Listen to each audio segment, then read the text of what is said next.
ನಮಸ್ಕಾರ ವೀಕ್ಷಕರೇ, ನಾನು ನಿಮ್ಮ ಬೀನಾ ಚಂದ್ರು. ನಾನು ಇದನ್ನ ಬದನೆಕಾಯಿದು ಒಂದು ಗ್ರೇವಿ ಮಾಡೋದು ಹೇಳ್ಕೊಡ್ತೀನಿ. ಇದಕ್ಕೆ ಬೇಕಾಗಿರುವಂತಹ ಇಂಗ್ರೀಡಿಯೆಂಟ್ಸು ಎಳೆಯದಾಗಿರುವಂತಹ ಬದನೆಕಾಯಿ ಫ್ರೆಶ್ ಆಗಿರೋದು, ಗುಂಟೂರು ಬ್ಯಾಡಗಿ ಮೆಣಸಿನ್ಕಾಯಿ, ಹುಚ್ಚೆಳ್ಳು, ಕಾಯಿ, ಕಡಲೆ, ಚಕ್ಕೆ, ಲವಂಗ ಒಂದೊಂದು ಪೀಸು, ಮತ್ತು ಶುಂಠಿ ಬೆಳ್ಳುಳ್ಳಿ ಪೇಸ್ಟ್. ಮೊದಲಿಗೆ ಈ ಥರ ಇದನ್ನು ಹೆಚ್ಚಿ ಇಟ್ಕೋಬೇಕು. ಬದನೆಕಾಯಿನ ಫುಲ್ಲು ಕಟ್ ಮಾಡಬಾರ್ದು, ಉಂಡುಂಡೆ ಹಾಗೆ 4 ಪೀಸ್ ಇದು ಮಾಡಿಕೊಂಡು ಕಟ್ ಮಾಡ್ಕೋಬೇಕು. ಒಂದು ಪ್ಯಾನಿಗೆ ಎಣ್ಣೆ ಹಾಕ್ಕೊಂಡು ಕಾದ ನಂತರ ಈ ಎಲ್ಲ ಗುಂಟೂರು ಬ್ಯಾಡಗಿ ಮೆಣಸಿನ್ಕಾಯಿ, ಶುಂಠಿ ಬೆಳ್ಳುಳ್ಳಿ, ಚಕ್ಕೆ ಲವಂಗ, ಕಾಯಿ ಎಲ್ಲನೂ ಹಾಕಿ ಒಂದು ಸ್ವಲ್ಪ ಎಣ್ಣೆನಲ್ಲೇ ಫ್ರೈ ಮಾಡ್ಕೋಬೇಕು. ಒಂಚೂರು ಈರುಳ್ಳಿ ಎಲ್ಲನೂ ಹಾಕ್ಕೊಂಡು ಫ್ರೈ ಮಾಡ್ಕೋಬೇಕು. ಈಗ ನಾನು ಕಡಲೆ ಮತ್ತು ಹುಚ್ಚೆಳ್ಳನ್ನು ಸಹ ಹಾಕಿ ಎಣ್ಣೆನಲ್ಲೇ ಚೆನ್ನಾಗಿ ಫ್ರೈ ಮಾಡ್ಕೋಬೇಕು. ಈಗೆಲ್ಲ ಸಾಮಾನು ಫ್ರೈ ಮಾಡಲಿಕ್ಕೆ ಹಾಕ್ತಾಯಿದ್ದೀನಿ. ಈಗ ಎಲ್ಲನೂ ಚೆನ್ನಾಗಿ ಹುರ್ಕೋಬೇಕು. ನೋಡಿ, ಈ ಥರ ಒಂದು ಅದ್ರದ್ದು ಹಸಿ ವಾಸನೆ ಹೋಗೋವರೆಗೂ ಕೆಂಪಗಾಗುವಂಗೆ ಹುರ್ಕೊಳ್ಬೇಕು. ಈಗೆಲ್ಲ ಚೆನ್ನಾಗಿ ಫ್ರೈ ಆಗ್ತಾಯಿದೆ. ಇನ್ನೊಂದೆರಡು ನಿಮಿಷ ಫ್ರೈ ಆದರೆ ಸಾಕಾಗುತ್ತೆ. ಈಗ ಇದನ್ನು ಫ್ರೈ ಆಗಿರೋದನ್ನು ನಾವು ಆಫ್ ಮಾಡ್ಕೊಂಡು ಒಂದು ಸ್ವಲ್ಪ ತಣ್ಣಗಾದಮೇಲೆ ಒಂದು ಮಿಕ್ಸಿ ಜಾರಿಗೆ ಹಾಕ್ಕೋಬೇಕಾಗುತ್ತೆ. ಹಾಕ್ಕೊಂಡು ಅದನ್ನು ರುಬ್ಕೋಬೇಕು. ಎಲ್ಲನೂ ಮಿಕ್ಸಿ ಜಾರಿಗೆ ನಾನು ಹಾಕ್ಕೋತಾ ಇದ್ದೀನಿ. ಎಲ್ಲ ಚೆನ್ನಾಗಿ ಫ್ರೈ ಆಗಿದೆ. ಇದೆಲ್ಲ ಮೆಣಸಿನ್ಕಾಯಿ ಎಲ್ಲ ಈಗ ನಾನು ಮಿಕ್ಸಿ ಜಾರ್ಗೆ ಹಾಕ್ಕೊಂಡು ಅದನ್ನ ರುಬ್ಬಿಟ್ಕೋತೀನಿ. ಮತ್ತು ಈ ಈರುಳ್ಳಿ ಕಟ್ ಮಾಡಿ ಇಟ್ಕೊಂಡಿರೋದನ್ನು ಎಣ್ಣೆನಲ್ಲಿ ಮತ್ತೆ ಹಾಕಿ ಕಟ್ ಮಾಡಿ ಇಟ್ಕೊಂಡಂತಹ ಬದನೆಕಾಯಿನೂ ಸಹ ಇದಕ್ಕೆ ಸೇರಿಸ್ಕೋಬೇಕು.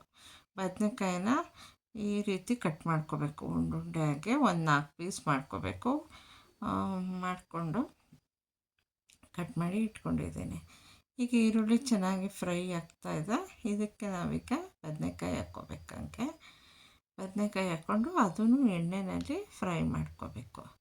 ನೋಡಿ, ಬದನೆಕಾಯಿ ಈ ರೀತಿ ಕಟ್ ಮಾಡ್ಕೋಬೇಕಾಗತ್ತೆ. ಫುಲ್ಲು ಸಣ್ಣದಾಗಿ ಹೆಚ್ಕೊಳ್ಳೋ ಬದಲು ಈ ಥರ ಒಂದು 4 ಭಾಗಗಳಾಗಿ ಕಟ್ ಮಾಡಿಕೊಂಡು ಈ ಥರ ಹೆಚ್ಕೋಬೇಕು. ಇವಾಗ ಇದನ್ನು ಚೆನ್ನಾಗಿ ಆಯಿಲ್ನಲ್ಲೇ ಫ್ರೈ ಮಾಡಬೇಕು. ಅದು ಇದ್ರದ್ದೆಲ್ಲ ಬದನೆಕಾಯಿಗೆಲ್ಲ ಎಣ್ಣೆ ಎಲ್ಲ ಸೇರಿಕೊಂಡು ಅದೊಂಥರ ರುಚಿ ಹೆಚ್ಚಾಗುತ್ತೆ. ಎಣ್ಣೆನಲ್ಲೇ ಇದನ್ನು ಫ್ರೈ ಹೆಚ್ಚು ಮಾಡಿದ್ರೆ ಈಗ ಫ್ರೈ ಆಗ್ತದೆ. ಇದಕ್ಕೆ ನಾನು ಒಂಚೂರು ಖಾರದ ಪುಡಿ ಹಾಕ್ತಾಯಿದ್ದೀನಿ. ಒಂದು ಮಸಾಲೆ ಪೌಡ್ರ್ ಹಾಕ್ತಾಯಿದ್ದೀನಿ. ಯಾವುದು ಚಿಕನ್ ಮಸಾಲೆದು ಎನಿ ಮಸಾಲೆ ಪೌಡ್ರ್ ಒಂಚೂರು. ಅದಕ್ಕೆ ಖಾರ ಹಿಡಿಬೇಕು. ನಾನು ಈಗಾಗಲೇ ತಯಾರಿಸ್ಕೊಂಡಿರೋಂಥ ಖಾರನೇ ಸಾಕು. ಆದರೆ ಎಣ್ಣೆನಲ್ಲೇ ಸ್ವಲ್ಪ ಖಾರದ ಪುಡಿನೋ ಅಥವಾ ಯಾವುದೋ ಚಿಕನ್ ಮಸಾಲ ಏನಾದರೂ ಹಾಕಿದ್ರೆ ಇದು ಎಣ್ಣೆ ಚೆನ್ನಾಗಿ ಉಪ್ಪು ಖಾರ ಎಲ್ಲ ಚೆನ್ನಾಗಿ ಹಿಡೀಲಿ ಅಂತ ಎಣ್ಣೆನಲ್ಲೇ ಇದೆಲ್ಲ ಹಾಕ್ತಾಯಿದ್ದೀನಿ. ಮತ್ತು ಉಪ್ಪು ಹಾಕ್ದೆ. ಇವಾಗ ಅರಿಶಿನನೂ ಹಾಕಿ ಚೆನ್ನಾಗಿ ಫ್ರೈ ಮಾಡ್ಕೊತೀನಿ.